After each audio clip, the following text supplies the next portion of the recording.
Hi everybody, it's Saturday the 5th of January. Wow, can you believe it? We're in January already. So, Happy New Year everybody. Yeah, we're in January. I haven't done an update for a little while, basically because things haven't been that amazing. They haven't been awful, but they haven't been that amazing. So, let's just rewind. I ended up in the end staying in hospital Sunday night, Monday night, Tuesday night, and I came home on Wednesday evening at about 7 or 8 o'clock. I still wasn't great, like I was really struggling, but I was well enough to not need to be on IV antibiotics, and so as soon as they said you can go home if you want to, I obviously said yes. So I went home, and then I missed a transvaginal ultrasound scan and I missed a fertility appointment. Luckily managed to get those rearranged, which was really lucky because I managed to get them both before Christmas. Had my ultrasound scan on Sunday the 23rd of December, and like obviously I don't know the full details of the report yet because they have not been released to me, but as the sonographer, I don't know what she's called, or radiologist, as the radiologist was scanning me, obviously they're not allowed to tell you exactly what's going on, but she said like my endometrium was 11 millimeters thick, which is classed, given all the bleeding that I've been having, they think that I might have endometrial hyperplasia, which is a side effect from unopposed estrogen usage. So I've got that like going on in the back of my mind at the moment, thinking, oh my goodness, what's happening? I'm still bleeding, just not as significantly, even though I'm on the tranexamic acid.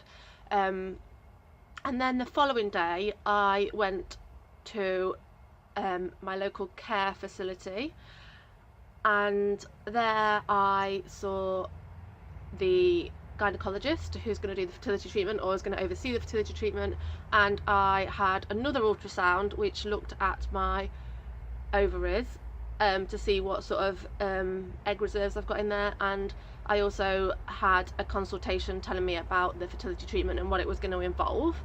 On the basis of it, it sounded like it might not be as bad as everybody was anticipating for me. I've got to take follicle stimulating hormone and another hormone which stops you releasing your egg when it grows to a certain size, but no progesterone. So on that basis, like, I'm not taking progesterone, so hopefully things will be better. But on the flip side to that, I still have hormonal fluctuations which could make me quite poorly. However, it came away feeling a lot more optimistic than I'd gone in feeling. Obviously the only reservation that I've got is when they take the eggs out, what it leaves is the corpus luteum, and that's the bit that causes your progesterone to be released. So I'm thinking, like, normally you have like one egg or one corpus luteum released at a time, and they're aiming to take a minimum of 10 eggs, so that's going to be a lot of corpus luteums and potentially a lot of progesterone, which could set me quite poorly, but nobody will know until we get there, so we just have to suck it and see, I guess. The other thing was when the gynecologist scanned me at the fertility appointment, it was really cool because she was a gynecologist that was doing the ultrasound, she was classed as a consultant, so she could tell me more stuff as it was happening. And so it was really cool because, like, imagine you've got your ovaries and they're like this, and so she like put the probe in and she was like telling me, like, this is the probe here, and here you can see the probe on the scan, and then this is your ovary, and then there's like all these little black dots in here, and she was counting them, and she said they're all your follicles and they're what the eggs are in. And so we count the follicles and then we establish how many eggs you've got potentially, but then the eggs have to be to a certain maturity and be a certain shape and size and things before that they can say they're viable eggs to freeze. So even if they take 10 out, they might not get 10 that are suitable for freezing.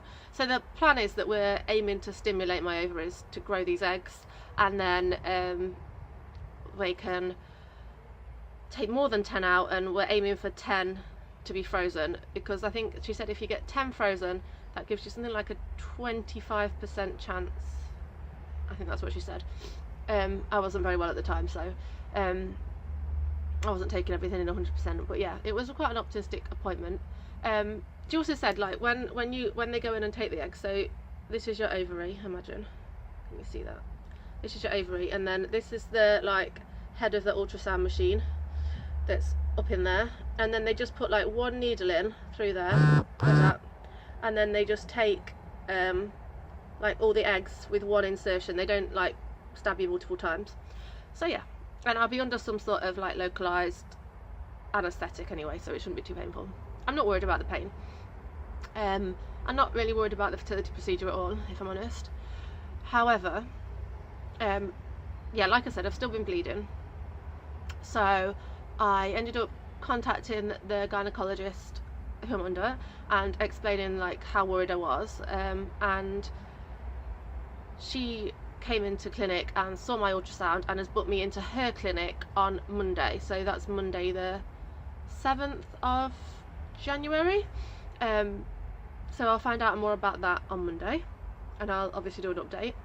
And the other reason that I really wanted to vlog today was because I think it's been quite a journey over the last few weeks, and especially the last week. I think I found it more emotionally draining than I have a lot of weeks recently. Like, I'm still getting over the back end of the pneumonia, I'm still exhausted all the time, and I mean, I know for me that tiredness is a #1 vulnerability factor, because I want to do things and then I can't, and then I get frustrated. Still feeling grotty and horrendous, and really tired all the time. Like, literally just having a shower like exhausts me at the minute. I barely go out at the minute because I'm just too tired. I can easily sleep for 12 hours in one go and have a nap in the day. But I'm trying to be really mindful that they said that this could take 3 to 6 months to recover from, and so I'm hoping that if I can rest up a lot now, it will make my recovery process shorter, because the thought of this going on for 3 months is like ridiculous, or even 6 months. But so far it's only been 3 weeks, so yeah, I'm hoping that it all passes quite quickly if I give myself lots of rest and relaxation time now. But because I've had this bleeding, and because I'm concerned about my endometrium lining and everything else, like, the fear has started to set in. And I know myself, like, I know that I need a hysterectomy, and as hard a decision as that has been to make, like, I know it's the right thing for me personally in my situation. Like, it's not going to be right for everybody, but for me it is right. As much as I wanted children, like, I can't carry on living like this. Like, I look back over the last like 15 years of my life, and I think, like, I don't want to live like that anymore. That's not a sustainable lifestyle that I was living. Going in and out of hospital since PMDD treatment is also not sustainable, and I don't want to live like this either. So I think, like, the best time I've ever been is when I've been on the progesterone holiday and on the Zoladex. When I'm on a progesterone holiday but not on Zoladex, I mean, things are a lot more stable. I'd say at the moment, if you had to rate it on a scale of 1 to 10, with 1 being like I'm really, really well, and 10 being everything's emotional hell and I can't take it anymore, I'd say when I'm taking progesterone, we're probably at like an 8, 9, possibly a 10 when we're taking progesterone. When I'm having hormonal fluctuations, we're probably at an 8 or a 9. But when I'm just on, at the moment, I'm on unopposed estrogen, and I don't have any Zoladex in my system, so things are quite stable, but I've still got progesterone and my own cycle in the background. But I would say that the progesterone causes me to feel like a little bit rubbish all the time. But I would say that it's like a 3 maybe out of 10 rather than an 8 or a 9 out of 10. So it's a lot more manageable, and I can cope with it. But obviously I know that I can't stay on unopposed estrogen because of my uterus and the risks of cancers and breast cancers and DVTs and all the other risk factors that come along with unopposed estrogen and HRT. So that's not an option either. So I feel like I'm a little bit stuck between a rock and a hard place, because I've got, you know, anorexia, self-harm, really, really miserable, anxiety. I've then got stability, but periods of extreme emotional distress and hospitalisation. And then I've got the, like, endometrial cancers and all the risks associated with that. So there isn't, for me, I feel like there isn't really an option to keep my uterus and ovaries at the moment. And like, I think, well, whatever happens, happens, but I've got to give myself a chance at a life, because I feel like that is the only chance I've got. But it's just been really hard to come to terms with, like, in the last week or so. Like, I've been getting quite stressed about it, quite upset. I think the closer it gets, the more real it gets, and the more, like, I'm really, in one side, really excited about surgery, and I'm like, just get it over with, get my ovaries out, I don't want this anymore, I don't want any progesterone in my body, I can't deal with this anymore. But on the other side of it, there's the reality that, you know, I'm not going to be able to have children, and the fear of what if this isn't the magic answer that I've been looking for, and what if things are still really difficult. And that's a risk I've got to take. It's not been an easy decision to make by any means, but I think I wanted to make this video as well because I know I see like lots of ladies posting on the support groups and saying, you know, how do you cope about it, or, you know, how did you feel before your surgery. And I wanted to let those people know that for me personally, like, I felt really alone. I feel like my friends that are my age don't really understand. I think it's too much for them to comprehend, like the thought of having surgery and things. And then there's the fact that, like, I don't want to talk about it with everybody. I'm getting a little bit like, oh, I don't want all these therapists and people and professionals in my life.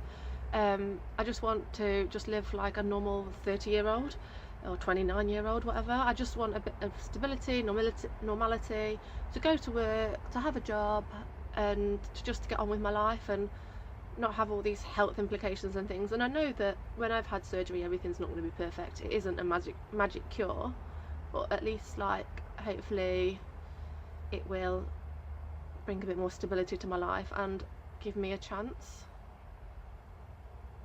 Yeah, it's just been a difficult few days with the whole worries about what they're going to tell me at the gynecology appointment, because my theory is that they don't call you in to talk to them about the scan results unless there's something wrong. So I think that there probably are abnormalities on them. It's just how significant and how serious those abnormalities are, and if it's going to change anything treatment wise. And then, yeah, I've got a counselling appointment for fertility next week. Oh, I've had lots of blood tests as well. I've had blood tests for full blood count, for iron, for white cells, and for potassium because of my pneumonia. And then 2 days later I had more blood tests for follicle stimulating hormone, estradiol levels, testosterone levels, and some other things, like all the hepatitis to check that I've got immunity to them, different things like that for my fertility. So yeah, lots has been going on, but I've just felt too rubbish to update, basically. Yeah, I'm gonna go to see Liv in Stafford, so bye everybody.